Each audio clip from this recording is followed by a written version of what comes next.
Finally, so I looked through some papers to choose to compare, and I decided to go for the Winsor Newton.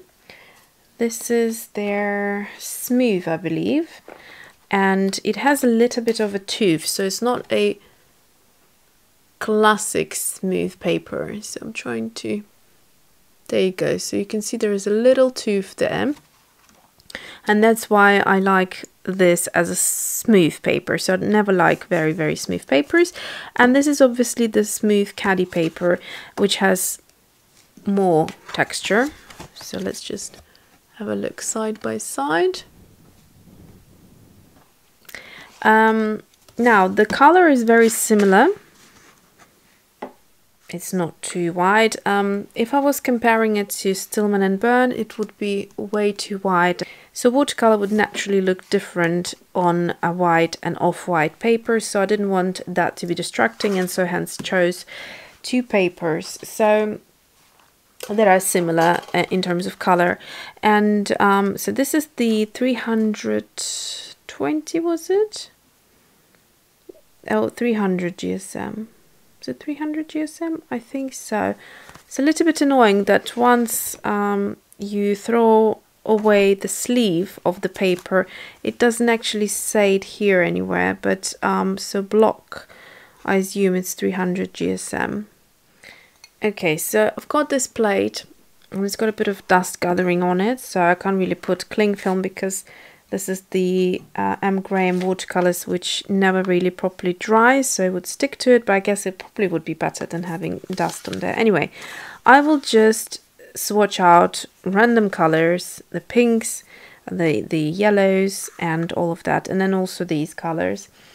Now, one thing I would not advise to do is I wouldn't use your kind of best brush that has a very fine point, like for example silver black velvet brush. I wouldn't use this on Khadi paper because it has more tooth, and naturally also on other papers that are cold pressed I wouldn't recommend using a very good brush, because that will wear out the tip a lot faster. Something like this one, which is my favorite brush, and if you've been watching my videos, you know that this is my second one.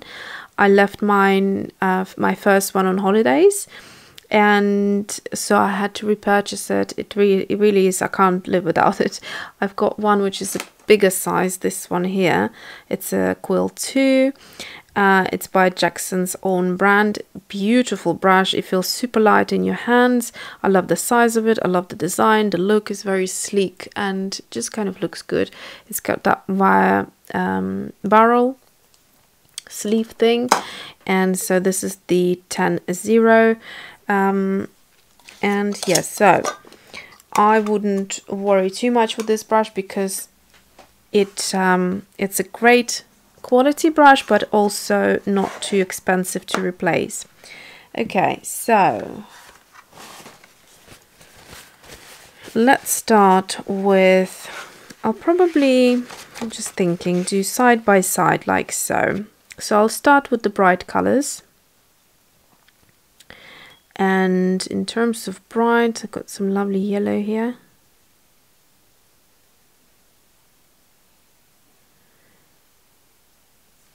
So, gorgeous colors.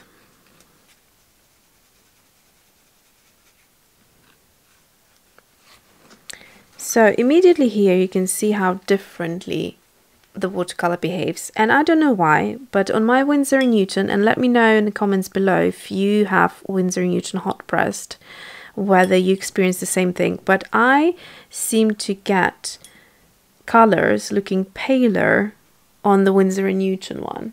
Okay, so then the next color is this more orangey one. Gosh, I feel too lazy to look up the colors, but I will do in a minute. Let me just swatch them out. Obviously it looks smoother on the Winsor Newton. You can see there are some sort of particles on the Khadi paper, but from what I remember, once it dries, it looks very beautiful. So what's this one? this the same?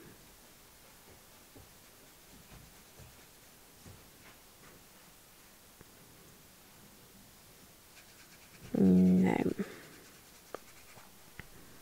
Okay, so then I've got another color here. Oh, I think this might be a Daniel Smith red or something. Let me just swatch it out and then I'll look it all up and I'll write it down and then I will share that with you. Let me just move this up there so you can see what I'm doing. So this is a very... It's quite interesting to see how the same watercolor behaves on different paper, isn't it? It's to do with the brush, with the paper, but mostly with the paper actually, than the brush. Sometimes the brushes that take in too much water, that obviously will influence how the watercolor will look, as opposed to those that don't take too much water in. Because in one you'll have less pigment and in the other you'll have more pigment. And that will result in a brighter color. Okay, so you can see that the yellow, once it's starting to dry up a little bit, those little bits of whatever it was start to smoothen out. Okay, so there's the last one here from the plate that I want to try. Beautiful color.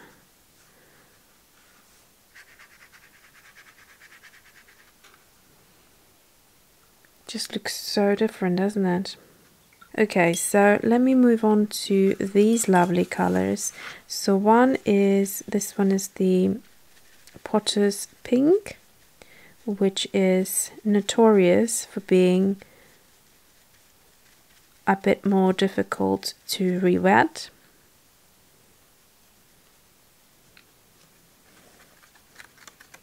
So I really wonder how it's going to look on Windsor Newton, because it's already a very much pale color. So let's have a look. Then we also have this one, which is the Sodalite Genuine.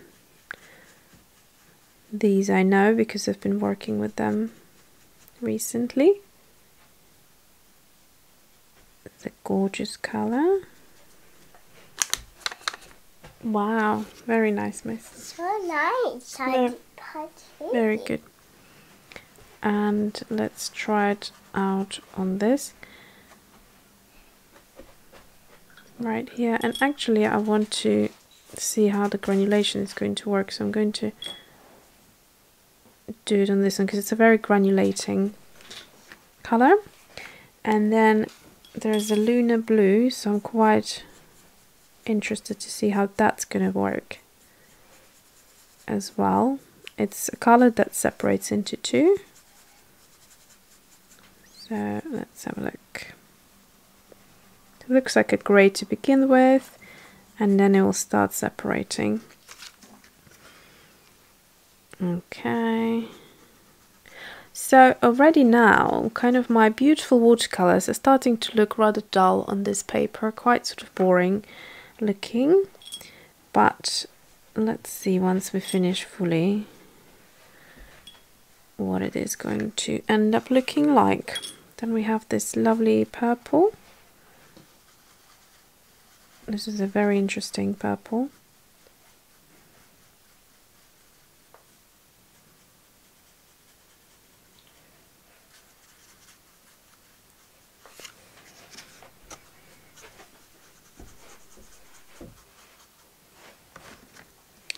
And then let's do this. Actually, I just noticed, just for the measures, because we have 2 spots left, there's this color here, which I'm eager to use up. I think it's the Quinacridone Magenta, if I'm not mistaken. By Core. Wow, look at this. It's a punch of color. Let's see. I mixed this one particularly thickly up, so it should look very bright on both papers really, but you never know. And then finally, let's do this color. It's going to clash majorly, but it's okay, it's only swatching.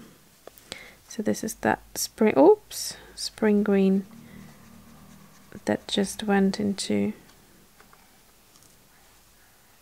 the Sodalite genuine, but that's fine. Okay, so again, immediate difference there. Right, so let me just quickly dry them up, and then I'm going to title them, and then we're going to come back and have a look at these colors. Okay, so I have about 10 minutes to finish filming because the light is going to go drastically down after 3 p.m. here. So here is the thing. So I've just gone ahead and I dried them out. Now I really don't know, it kind of looks slightly different, this brown. I don't know whether it's been sort of contaminated with another color in the plate or why I would squeeze out the same color twice. I have no idea. So I think well, I'm not entirely sure what color it is, so I'm going to just leave it. But the other colors, let's just compare them sort of side by side. I hope you can see like that. So here's the first row. So on the Khadi paper, it looks a lot more kind of deeper and it has a lovely texture, but that obviously because it's more textured, the paper itself.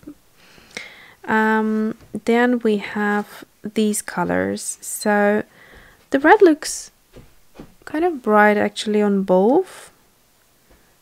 On the camera, on this paper, it looks even a little bit more saturated.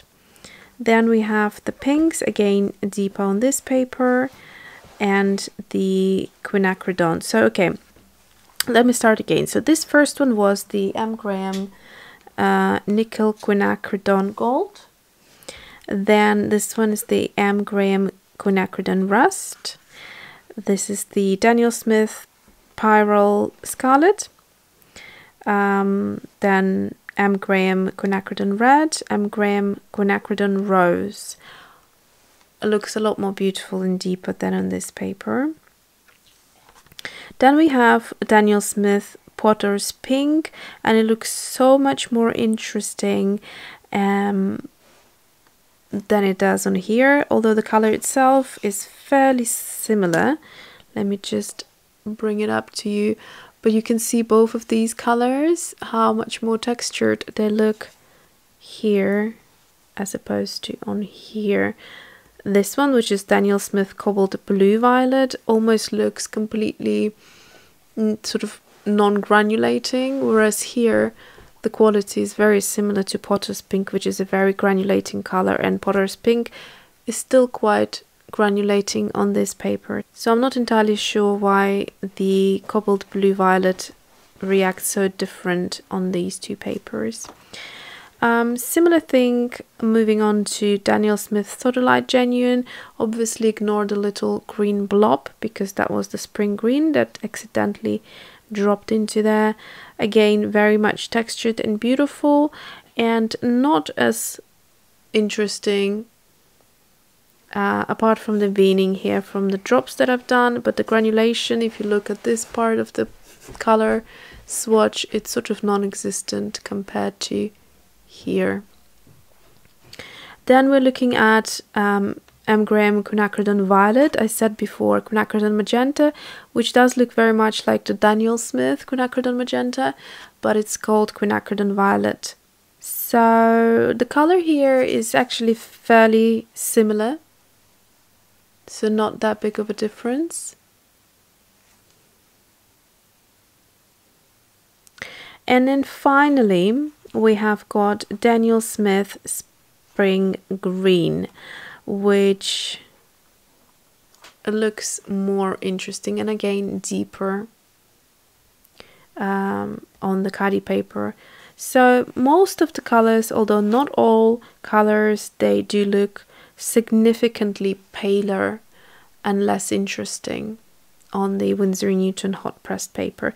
Oh, I left one out. I left the Daniel Smith Aluna Blue, and although it has separated on both papers and it kind of looks beautiful in different ways on both papers, but again, same thing, the texture and the granulation comes through a lot better on the Khadi paper as opposed to on here.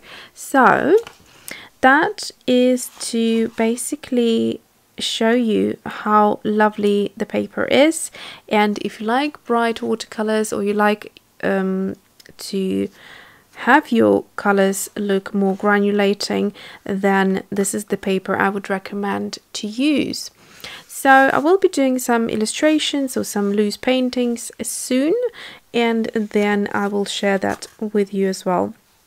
Oh, and one more thing, actually, if you noticed here, I had this chili pepper for such a long time. It's basically, I got it in one of those Japanese tableware kind of stores in a shopping center ages ago, probably a good 15 if not more years ago, and it's supposed to be like a chopstick holder, and I just got this one. I don't have like a pair or anything, so I decided it's actually very good to rest my brush, to let it dry a little bit before putting it upright, so that the water doesn't dissolve the glue in the barrel. So maybe if you have a chopsticker holder hanging around in your kitchen cupboard, then maybe you can use that for your watercolor brushes. Alright, thanks for watching and see you soon.